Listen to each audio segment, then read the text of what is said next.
Bienvenue sur les tarots de Blue Moon. Aujourd'hui, je vous propose un tirage à 3 choix sur la question: quelles mémoires ancestrales peuvent être libérées maintenant? Premier choix, l'esprit de la panthère.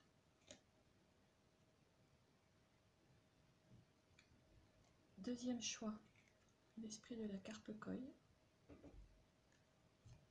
Troisième choix, l'esprit de l'éléphant. Voilà, je vous laisse le temps de les regarder. Choisissez celle qui intuitivement vous attire le plus, peut-être par ses couleurs, par son atmosphère.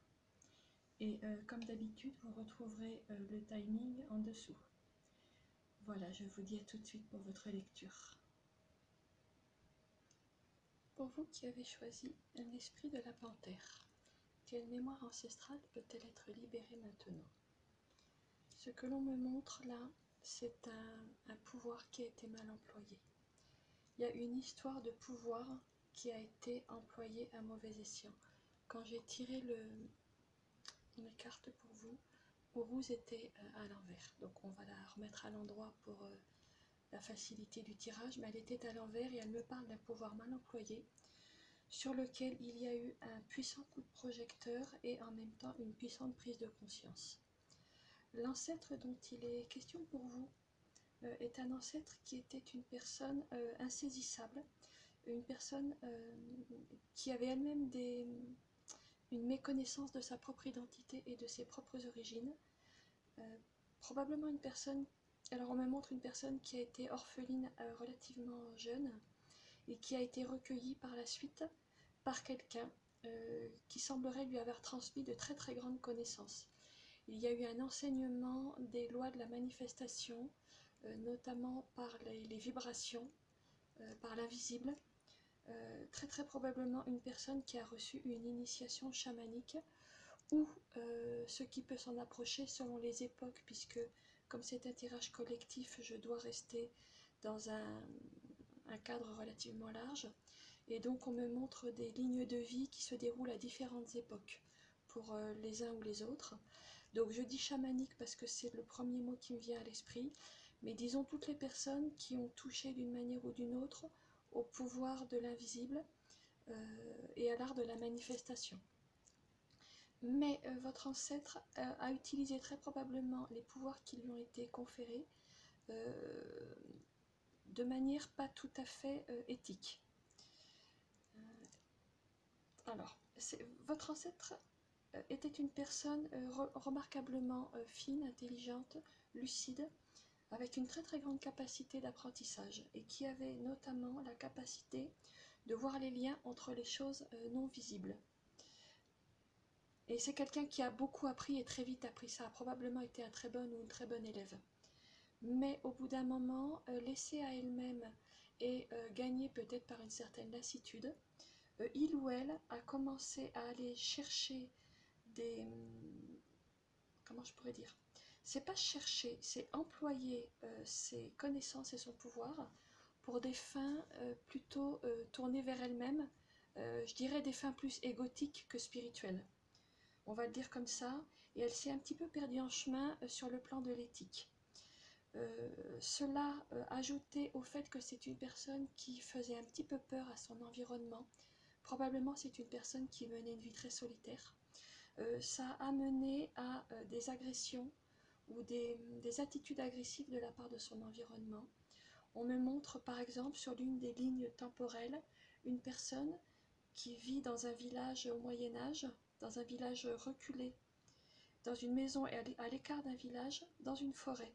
Et on voit les villageois, on me montre des villageois qui arrivent pour lyncher cette personne. Alors c'est juste une image parmi d'autres pour vous expliquer que c'était une personne très solitaire, ayant un grand pouvoir, mais comme elle faisait peur et qu'on a pris conscience dans son environnement qu'elle n'employait pas nécessairement son pouvoir de manière très éthique, on est venu lui demander des comptes.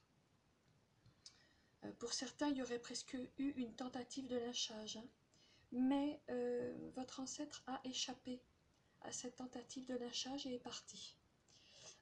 Il ou elle a quitté son lieu de vie parce qu'il a eu pris conscience que quelque chose n'allait pas dans son fonctionnement Et quelque part, il a eu une certaine gratitude de cette prise de conscience parce que c'était une personne qui avait malgré tout une certaine conscience de ses actes, de la responsabilité de ses actes et qui percevait que quelque chose n'allait pas.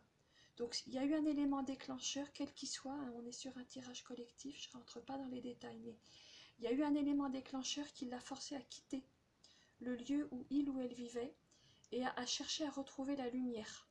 Parce que c'était quand même quelqu'un qui au départ était dans un désir de rechercher la lumière et de rechercher, disons, le bien. Et cette personne a refait sa vie, je pourrais dire a racheté sa conscience, en faisant le bien autour d'elle, en étant généreuse et en fondant une famille, en renouant avec l'humanité et avec sa propre humanité en elle-même. Mais il est resté quand même une certaine discrétion. Alors comme c'est une personne qui connaissait bien les lois de la manifestation, probablement, elle n'a pas du tout vécu dans la misère, elle a su recréer une abondance, mais l'a partagée autour d'elle. Elle n'en a plus profité que pour elle-même, elle en a fait profiter son entourage. Alors qu'en début de son chemin de vie, elle n'en profitait que pour elle-même. Ce qui vous est resté, parce que c'est quand même l'important dans notre tirage, ce qui vous est resté de ces mémoires, c'est... alors, il y a plusieurs choses qui me viennent. D'abord, une discrétion. Vous n'êtes pas des personnes qui souhaitaient vous mettre en valeur. L'idée aussi que vous devez faire certaines choses de manière, pas en cachette, mais de manière très très discrète pour éviter de créer des situations ambivalentes. Il pourrait y avoir peur, par exemple, chez vous, de générer des situations où il y a un malentendu et ça se retourne contre vous. Des situations où vous seriez mal jugé. Des situations où vous seriez accusé injustement, des peurs d'erreurs judiciaires. Vous en avez retiré de cette mémoire-là, voilà, une grande nécessité de vivre dans la discrétion, mais en même temps, une très très haute conscience de vos actes et un niveau de responsabilité très élevé. Probablement, vous êtes des gardiens, des gardiennes de la Terre, des personnes qui souhaitaient prendre soin de la planète, instaurer des rapports d'équité et de respect avec tous les royaumes, visibles ou invisibles, de la nature. Voilà ce qui me vient pour vous. Que vous viviez dans une relative abondance ou dans une certaine sobriété, vous êtes probablement des personnes qui savaient très très bien gérer les ressources mises à votre disposition. Probablement vous ne tolérez pas le gaspillage. Votre lieu de vie, qu'il soit modeste ou pas, il est très très bien tenu, très probablement. En tout cas, vous avez le désir que les choses soient bien faites, qu'il n'y ait pas de gaspillage et que les ressources soient bien gérées. C'est extrêmement important pour vous. C'est ça qui vous apporte aussi la paix. Vous êtes une personne paisible qui souhaite instaurer avec son environnement des relations apaisées et respectueuses. Très probablement, vous avez peu d'amis, mais sûrs. Vous ne semblez pas être des personnes qui vous entourez d'énormément de personnes plus ou moins fiables. Ça vous intéresse pas. La mémoire qui vous reste quand même à guérir, ça pourrait être une peur de briller, une peur de faire, rayonner votre lumière et le pouvoir qui est en vous. Vous avez quand même une tendance à garder votre pouvoir sous clé, sous cloche, pour ne pas trop le montrer par peur des conséquences, par peur des malentendus ou par peur de mal l'employer. Le message qui vous est transmis à travers cette lecture, c'est que vous pouvez maintenant faire briller votre pouvoir et que vous pouvez maintenant l'assumer parce que vous saurez l'employer à bon escient. Vous ne serez plus tenté, comme certaines mémoires que vous portiez pourraient vous en avoir fait un petit peu peur, vous ne serez plus tenté de mal utiliser le pouvoir à votre disposition. Il est quand même intéressant que la carte que vous avez choisie, l'esprit de la panthère, dise « revendiquez votre pouvoir ».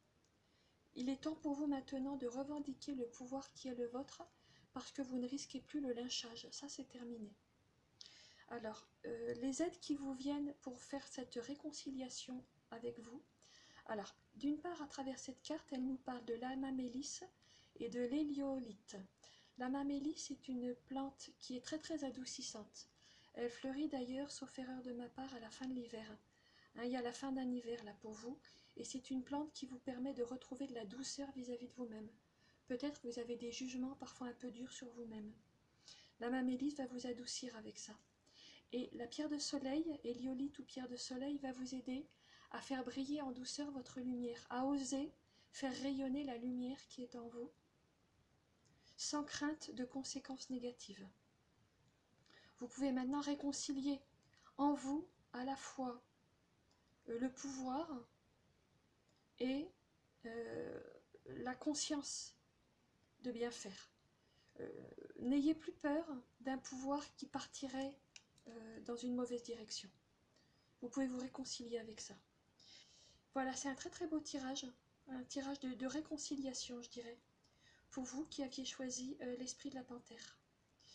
Eh bien écoutez, j'espère qu'il vous aura donné des clés, et je vous dis à bientôt sur les tarots de Blue Moon. Pour vous qui avez choisi la carpe coille, quelle mémoire ancestrale peut-elle être libérée maintenant? Ce qui m'est montré à travers ce tirage, c'est qu'il y a eu un choix malheureux. Il y a eu une décision qui n'a pas été soutenue par la chance. Il y a eu de la malchance. La rune Perthro, elle était tombée retournée. Quand j'ai préparé votre tirage, je vous la laisse à l'endroit pour les commodités de la lecture, mais elle était retournée. Et ce choix malheureux a eu des conséquences pour tout un groupe de personnes. Votre ancêtre a probablement pris une décision qui avait un impact pour tout un groupe. Mais ce n'était pas la meilleure décision possible pour ce groupe-là. Alors cet ancêtre était quelqu'un qui avait de grandes connaissances par rapport aux étoiles. C'était quelqu'un soit qui avait des origines stellaires, soit qui avait des guides stellaires, soit qui avait des connaissances en astronomie ou en astrologie. Alors je reste large hein, puisqu'on est sur un tirage collectif. Donc selon les cas, ça peut prendre des formes différentes. Mais ce qui est certain, c'est que votre ancêtre avait une très très grande connaissance liée aux étoiles et aux constellations. Et également une très grande sagesse. Mais dans le cas présent, ça ne l'a pas aidé. Et il ou elle a dû porter le poids de la culpabilité par rapport à cette décision qui a été frappée par la malchance. Ça lui a vraiment beaucoup pesé, je dirais même que ça lui a brisé le cœur. Ça lui a vraiment brisé le cœur. Ça a été un événement traumatisant pour votre ancêtre. L'événement en question est lié à l'eau. L'événement en question, il est lié à une décision qui a dû être prise dans la précipitation et c'est lié à l'eau. Alors, ce qu'on me montre, c'est on me montre 3 scénarios différents. Dans les 3 scénarios différents, votre ancêtre, alors il y en a encore plus que ça en réalité, mais ça vous donnera une bonne compréhension et peut-être que votre intuition pourra compléter selon ce qui vous parlera le plus. Dans tous les cas, votre ancêtre a dû, de manière très rapide, prendre une décision pour tout un groupe et emmener le groupe dans une direction donnée. Ce n'était pas un choix qu'il aurait fait lui-même, dans le sens où on lui a imposé de prendre une décision. On lui a dit, toi tu vas savoir, toi tu vas nous guider. Soit il y a quelqu'un qui avait un pouvoir sur lui, par exemple un chef, quelqu'un qui avait une autorité qui l'a sommé de prendre une décision, soit ce sont les événements naturels qui l'ont, par exemple une catastrophe naturelle, qui l'a contraint à une décision dans la précipitation.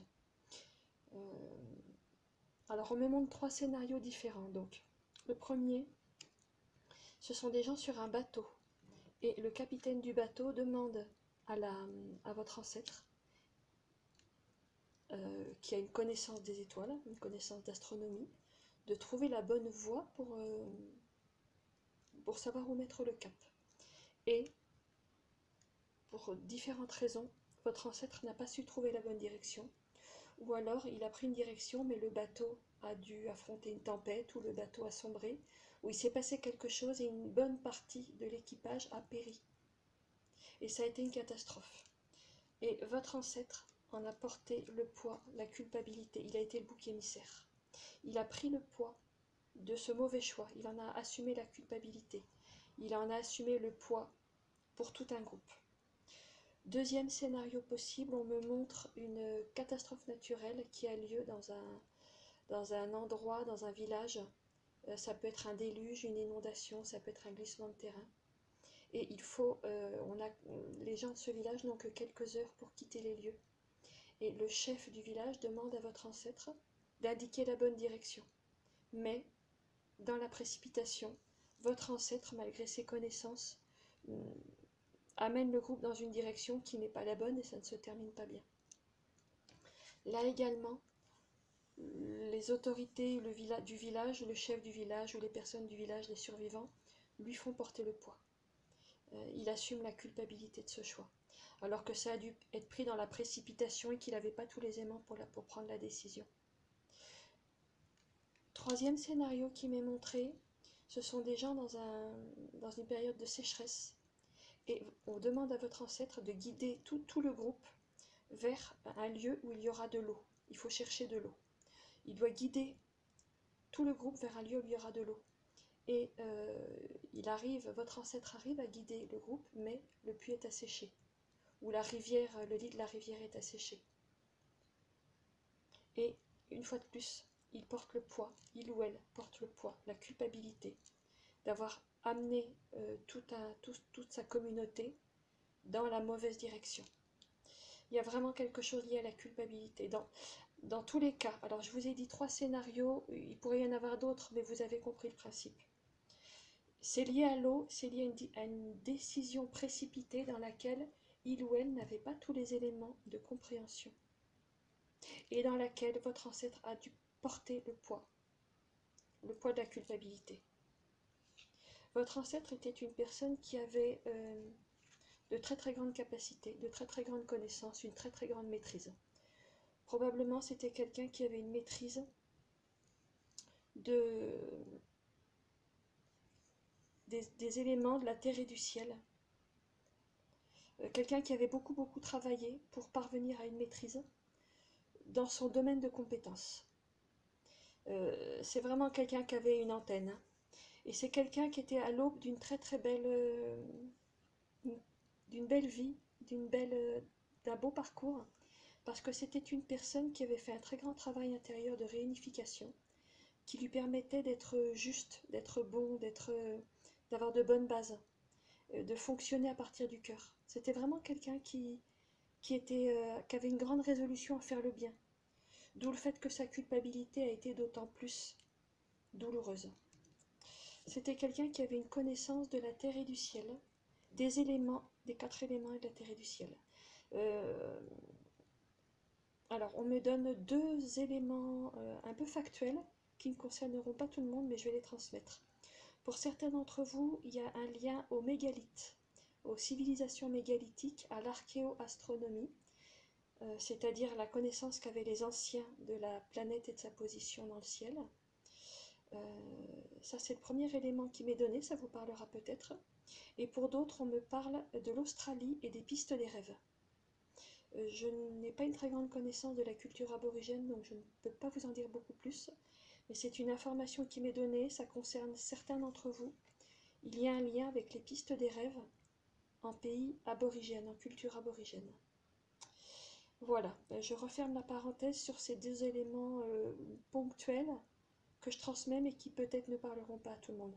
Par contre, ce qui concerne tout le monde, c'est que l'ancêtre dont vous portez les mémoires avait une très très grande connaissance, était vraiment parvenu à un grand aboutissement, à une grande maîtrise, avait accompli tout un cycle d'apprentissage. Donc, c'est vraiment la malchance qui a fait que il ou elle n'a pas pris la bonne décision. Ce n'est certainement pas et en aucun cas un problème de compétence, parce que il ou elle avait vraiment beaucoup de connaissances et il était très très relié à ses guides. Mais voilà, quelquefois la malchance arrive et quelquefois aussi il y a des situations douloureuses qui ont dû être vécues et on n'y peut rien. On n'y peut rien. Votre ancêtre, en fait, a porté une culpabilité, mais vraiment parce qu'il fallait que quelqu'un la porte. C'est comme un sacrifice. Hein. Il s'est sacrifié pour son groupe il ou elle s'est sacrifié pour porter une culpabilité au nom de son groupe. Parce que, quelquefois, il faut qu'il y ait une personne qui assume la culpabilité, même si, dans les faits, ce n'est pas lui ou elle qui est responsable en totalité. Ça, c'est les fonctionnements des groupes et des systèmes qui demandent ça. Et ça paraît terrible, enfin, ça paraissait, du point de vue individuel, terriblement injuste, mais vous portez cette mémoire-là. Donc, votre ancêtre avait fait un très très beau travail vraiment d'apprentissage. C'était une personne bienveillante, compétente, honnête. Mais, suite à cet événement très très douloureux, il ou elle s'est détourné. Il a pris la fuite par rapport à ses propres compétences, à la voie qui s'ouvrait devant lui ou elle, il est parti. On me remonte de l'eau, c'est vraiment quelque chose qui est lié à l'eau. Hein. Et votre ancêtre a enfermé toutes ses connaissances. Il les a mises sous le boisseau. Parce qu'il a estimé qu'elles n'étaient pas assez fiables, qu'elles étaient trop dangereuses. Alors qu'en fait, c'est pas ça qui était en cause. Mais il ou elle ça a été tellement douloureux, il y a une blessure du cœur tellement forte d'avoir été l'instrument de cette erreur, qu'il l'a très mal vécu et qu'il s'est complètement détourné, il a mis sous clé toutes ses connaissances, comme si c'était un peu de la dynamite en fait, et qu'il ne se sentait pas capable de manipuler ça. Il s'est méfié de ses propres connaissances.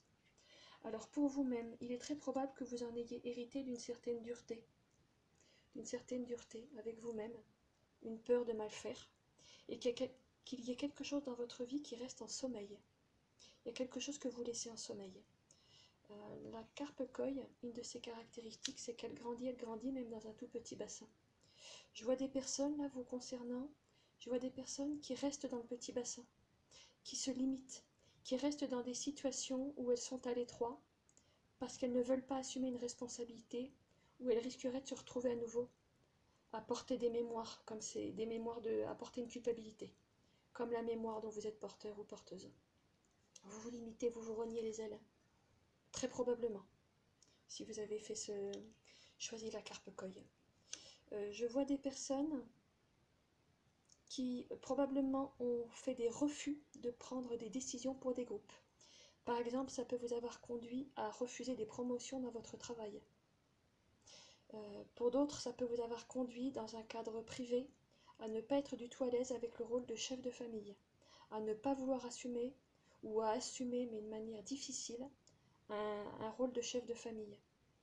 Peut-être que vous avez eu beaucoup de cas de conscience si vous êtes parent, parce que vous êtes extrêmement conscient de la responsabilité que ça implique de devoir prendre des décisions pour d'autres. Ça, c'est quelque chose qui est très marquant dans votre parcours. Mais ça, vous pouvez le libérer maintenant. Il y a une ouverture qui est possible maintenant, il y a un renouveau qui est possible. Vous allez pouvoir sortir de votre sommeil en étant beaucoup plus tendre et doux avec vous. Le message de votre carte, je vous le montre, soyez tendre avec vous-même. Parce qu'il y a une réouverture qui est possible. Je ne sais pas si vous voyez, mais dans ces deux cartes, on retrouve des étoiles. Mais là, dans un ciel qui est tout à fait bienveillant. Un ciel qui est doux, qui est aimant, qui est enveloppant. Vous pouvez renouer avec ces mémoires liées aux étoiles, parce que maintenant, les mémoires sont libérées, les mémoires douloureuses sont libérées, et la connaissance des étoiles dont vous avez peut-être hérité, vous pouvez à nouveau l'accueillir à nouveau. Que ce soit de l'astronomie, de l'astrologie, quelque chose qui est lié au mégalithisme, ou tout simplement d'autres connaissances héritées de vos origines stellaires ou transmises par vos guides stellaires, vous pouvez maintenant vous y ouvrir ou vous y réouvrir sans crainte. Vous pouvez aller dans le grand bassin, si je peux le dire comme ça. Parce que maintenant, ces mémoires, elles peuvent être relevées. Alors j'ai demandé à l'oracle de la sagesse de la Terre s'il y avait une carte qui pouvait vous aider. Alors je la trouve très belle. Alors d'abord déjà, on retrouve à nouveau des mégalithes. Il y a vraiment quelque chose qui est lié à ça pour un certain nombre d'entre vous. Et on retrouve de l'eau. Très clairement, les mémoires liées à l'eau sont importantes dans votre vie. Il peut en être resté pour certains une peur de l'eau. Peur de prendre le bateau, peur de la noyade, peur du déluge, des inondations. Ça ne concerne peut-être pas tout le monde, mais ça a pu rester pour certaines d'entre vous.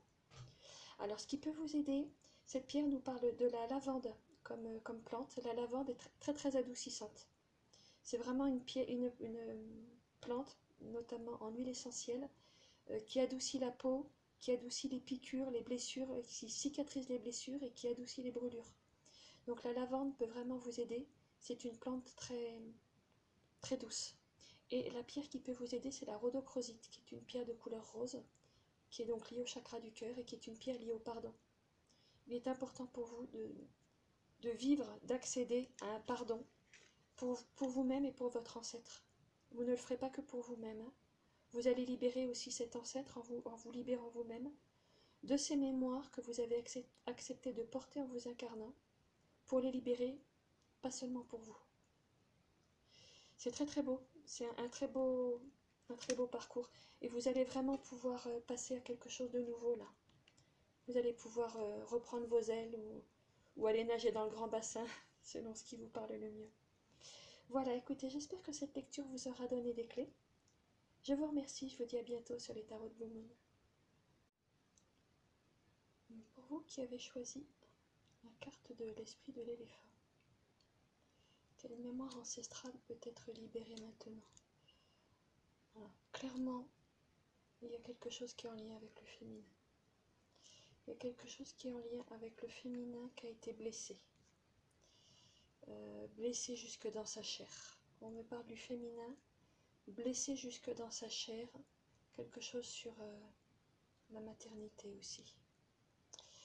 Votre ancêtre, avec ces deux cartes, femme sauvage et la sorcière des mers, très clairement, c'était une femme qui avait des connaissances de la nature extrêmement poussées, qui était ce qu'on appelle une sorcière, mais en fait, en réalité, il y a une connotation assez négative sur sorcière. C'était une femme extrêmement reliée à Gaïa. C'était une femme qui célébrait la roue de l'année. Alors ça, c'est partout hein, dans votre tirage. C'était une femme qui célébrait la roue de l'année celtique, c'est-à-dire les solstices, les équinoxes, les grandes fêtes celtiques, pour renouer le pacte entre l'humanité et Gaïa. Mais elle a vécu des blessures en tant que femme et en tant que mère, en lien avec sa pratique. Pourtant, c'était une guérisseuse, c'était une personne extrêmement pacifique. C'était une personne qui avait de très très grandes connaissances par rapport aux plantes, par rapport aux pierres, par rapport aux saisons. Elle connaissait les rituels et elle accomplissait par des rituels un accompagnement des grandes périodes de l'année pour se relier à leur dynamique, parce qu'elle savait qu'il est important et que c'était dans son chemin de vie de s'harmoniser sur ces grands portails de l'année pour être porteuse des vibrations d'équilibrage, de rééquilibrage entre l'humanité et Gaïa. Elle avait vraiment elle s'était incarnée pour renouer le pacte entre l'humanité et Gaïa, pour la paix, pour l'harmonie, c'était quelqu'un de profondément bienveillant. Elle avait également, on me parle de connaissances en alchimie. Ça vous parlera peut-être pour certains, pour certaines, puisqu'on me montre plusieurs lignes de temps en même temps, puisqu'on est sur un tirage collectif. Pour certains et certaines, il y a de l'alchimie. Probablement, votre ancêtre était une personne qui avait compris que par la pratique qui était la sienne, elle œuvrait, je dirais d'abord et avant tout, à transmuter en or le plomb de l'ego. C'était quelqu'un vraiment qui avait une dimension spirituelle extrêmement profonde et qui avait pour mission de vie de sortir les personnes de l'enfermement ou de l'aveuglement de certaines croyances. Elle œuvrait à une libération pour elle-même et pour ceux qui souhaitaient demander son aide. Mais elle a été accusée de sorcellerie et elle a été soumise à la justice des hommes. Alors quand je dis justice, ça peut être une justice froide, sans cœur, comme par exemple la justice de l'Inquisition. Ça peut être une justice un peu plus, je dirais, chaude, dans le sens instinctive, à une échelle très locale et sans aucune instance d'arbitrage. comme un groupe de villageois qui viendraient s'en prendre physiquement à une personne parce qu'ils en ont peur. Mais elle a été accusée injustement. Elle a eu maille à partir avec la justice et elle l'a vraiment portée dans sa chair. Alors, c'est très dur, mais il est possible que pour certaines d'entre vous, vous portiez les mémoires d'un ou d'une ancêtre qui a vraiment été blessé dans sa chair par la violence humaine, et en particulier par le collectif masculin. Alors je suis bien entendu pas en train de dire que le collectif masculin n'est que brutalité, violence, mais il y a des mémoires de cet ordre-là quand même. Et votre ancêtre a vécu ça. Peut-être qu'elle a été blessée dans sa chair en tant que femme, peut-être qu'elle a été aussi, pour d'autres, blessée en tant que mère. Peut-être qu'on lui a retiré la garde de son enfant en estimant qu'elle n'était pas une bonne mère, en l'accusant d'être une mauvaise mère. Il y a peut-être pour certains quelque chose lié à cela. Et il y a peut-être votre ancêtre aussi a perdu un enfant qu'elle attendait, tellement elle a été traumatisée. Il y a peut-être eu aussi, à ce moment-là, une fausse couche, liée au traumatisme émotionnel et physique. En tout cas, c'est terrible, hein, je vous adresse toute ma compassion pour cet ancêtre parce que c'est très très dur. Mais votre ancêtre a vécu des choses très très douloureuses et vous avez accepté pour elle de porter ses mémoires pour pouvoir les libérer. Vous portez des mémoires qui sont là pour les libérer parce que elle a eu maille à partir avec la justice des hommes et soit elle a été enfermée, mise en prison, soit elle-même elle s'est enfermée dans sa bulle. Elle s'est... je vois cet ancêtre-là, alors je vois plusieurs lignes de vie évidemment, mais le point commun c'est qu'elle se dissocie. Je vois des personnes qui se dissocient, certaines en s'enfermant dans la folie, certaines en se coupant complètement de tout leur savoir pour mener une vie un peu, pour elles, un peu désespérée, qui s'est vidée de leur sens, certaines parce qu'elles ont vraiment été confrontées à de la prison. On me montre aussi des femmes qui ont été envoyées dans des couvents, enfermées dans des couvents, ou d'autres dans des asiles. C'est vraiment... Alors, parce que... Excusez-moi, beaucoup d'images se précipitent, je vais essayer de les prendre une par une. On me montre plusieurs lignes de vie, certaines très anciennes. Donc là, on a affaire à du bannissement. Certaines plus récentes, Moyen-Âge par exemple, là, c'est le couvent. Et des vies beaucoup plus récentes encore, de femmes, ça arrivait encore au 19e siècle, que l'on mettait dans des asiles, en disant elle est folle. Alors qu'en fait, c'était juste une femme qui était inspirée, visionnaire, reliée, intuitive. Mais on l'enfermait en disant elle est folle. C'est peut-être quelque chose à quoi votre ancêtre a été confronté. Et c'est peut-être une mémoire que vous portez aujourd'hui. Et ce qui s'est passé, alors probablement en fin de vie, il y a eu un moment où votre ancêtre a quand même pu s'arracher elle a pu s'arracher à une pesanteur, à une lourdeur, et retrouver une forme de sérénité, retrouver quelque chose de plus doux. Et comme si elle avait un peu pratiqué, mais discrètement. Comme si elle avait repris sa baguette. On me montre une femme qui a repris son pouvoir, mais discrètement. Qui a retrouvé, je ne sais pas si vous voyez sur ces deux cartes, le pentacle. Sur on ne le voit pas très très bien, mais là c'est le dessin d'un pentacle. Elle a retrouvé son pouvoir, mais de manière discrète. Elle ne l'a pas montré. Mais elle a pu renouer sur la fin de sa vie avec quelque chose. Il vous en est probablement resté